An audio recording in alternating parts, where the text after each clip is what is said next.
As Washington and Beijing trade barbs over the coronavirus pandemic, a longer-term struggle between the two Pacific powers is at a turning point, as the United States rolls out new weapons and strategy in a bid to close a wide missile gap with China. The United States has largely stood by in recent decades as China dramatically expanded its military firepower.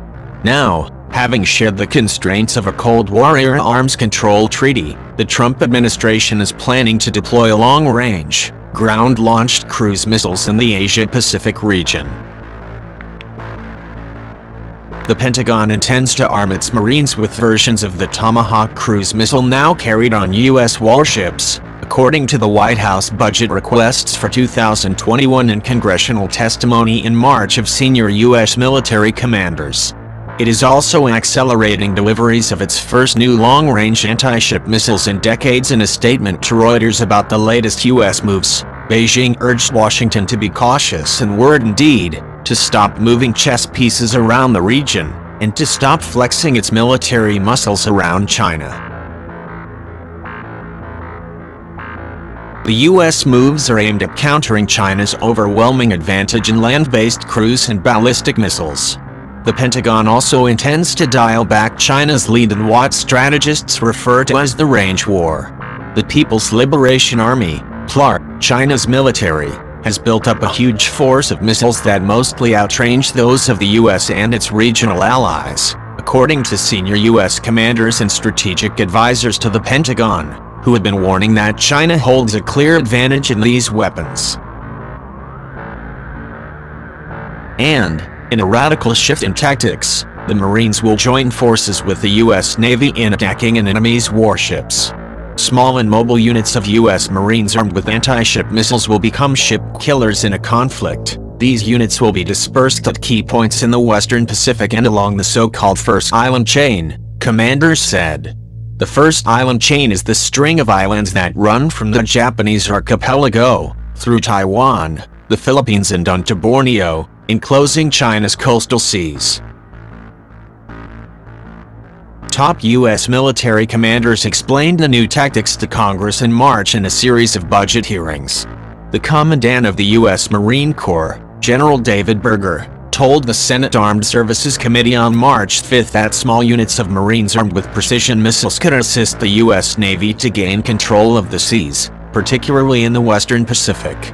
The Tomahawk missile is one of the tools that is going to allow us to do that, he said. The Tomahawk, which first gained fame when launched in massed strikes during the 1991 Gulf War, has been carried on U.S. warships and used to attack land targets in recent decades.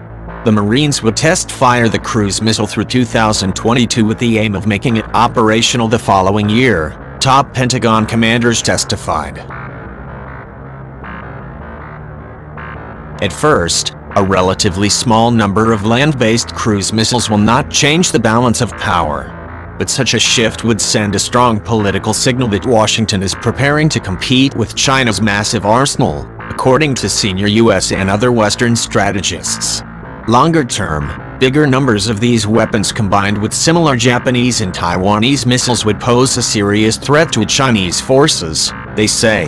The biggest immediate threat to the PLA comes from new, long-range anti-ship missiles now entering service with U.S. Navy and Air Force strike aircraft. The Americans are coming back strongly, said Ross Babbage, a former senior Australian government defense official and now a non-resident fellow at the Washington-based Center for Strategic and Budgetary Assessments, a security research group. By 2024 or 2025 there is a serious risk for the PLA that their military developments will be obsolete. A Chinese military spokesman, Senior Colonel Wu Jin, warned last October that Beijing would not stand by if Washington deployed land-based, long-range missiles in the Asia-Pacific region. China's foreign ministry accused the United States of sticking to its Cold War mentality and constantly increasing military deployment in the region. Recently, the United States has gotten worse, stepping up its pursuit of a so-called Indo-Pacific strategy that seeks to deploy new weapons, including ground-launched intermediate-range missiles, in the Asia-Pacific region, the ministry said in a statement to Reuters. China firmly opposes that. Pentagon spokesman Lieutenant Colonel Dave Eastburn said he would not comment on statements by the Chinese government or the PLA. While the coronavirus pandemic rages, Beijing has increased its military pressure on Taiwan and exercises in the South China Sea. In a show of strength, on April 11, the Chinese aircraft carrier Liaoning led a flotilla of 5 other warships into the western Pacific through the Miyako Strait to the northeast of Taiwan, according to Taiwan's defense ministry.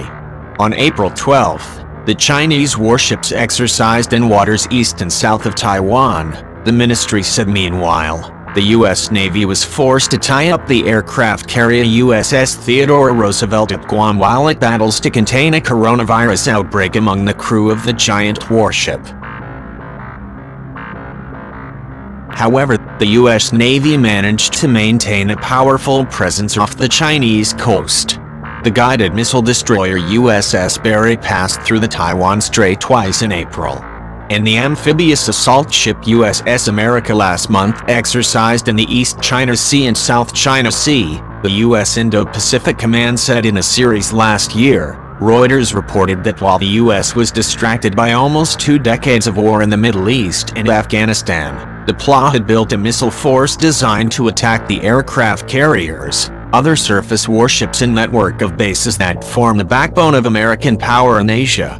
Over that period, Chinese shipyards built the world's biggest navy, which is now capable of dominating the country's coastal waters and keeping U.S. forces at bay. The series also revealed that in most categories, China's missiles now rival or outperform counterparts in the armories of the U.S. alliance. China derived an advantage because it was not party to a Cold War-era treaty, the Intermediate Range Nuclear Forces Treaty, INF, that banned the United States and Russia from possessing ground-launched ballistic and cruise missiles with ranges from 500 kilometers to 5,500 kilometers. Unrestrained by the INF Pact, China has deployed about 2,000 of these weapons, according to U.S. and other Western estimates, while building up its missile forces on land. The PLA also fitted powerful, long-range anti-ship missiles to its warships and strike aircraft.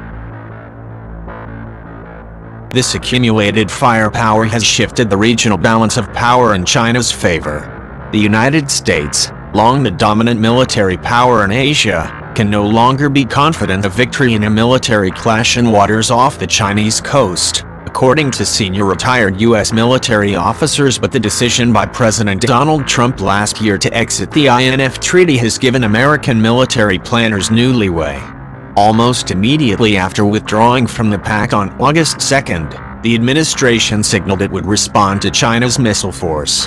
The next day, U.S. Secretary for Defense Mark Esper said he would like to see ground missiles deployed in Asia within months, but he acknowledged it would take longer.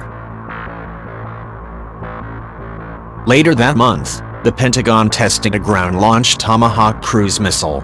In December, it tested a ground-launched ballistic missile.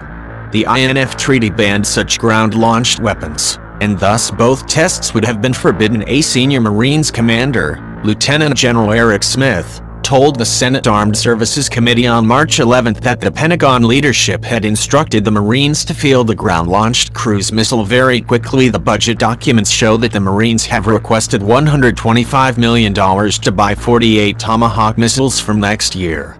The Tomahawk has a range of 1,600 kilometers, according to its manufacturer, Raytheon Company. Smith said the cruise missile may not ultimately prove to be the most suitable weapon for the Marines.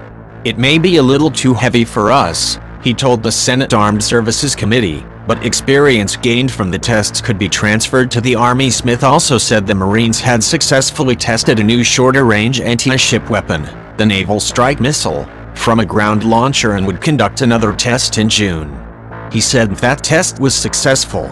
The Marines intended to order 36 of these missiles in 2022. The U.S. Army is also testing a new long-range, land-based missile that can target warships. This missile would have been prohibited under the INF Treaty. The Marine Corps said in a statement it was evaluating the Naval Strike Missile to target ships and the Tomahawk for attacking targets on land. Eventually, the Marines aimed to field the system but could engage long-range moving targets either on land or sea. The statement said the Defense Department also had research underway on new, long-range strike weapons, with a budget request of $3.2 billion for hypersonic technology, mostly for missiles. China's foreign ministry drew a distinction between the PLUS arsenal of the missiles and the planned U.S. deployment. It said China's missiles were located in its territory, especially short and medium-range missiles, which cannot reach the mainland of the United States. This is fundamentally different from the U.S., which is vigorously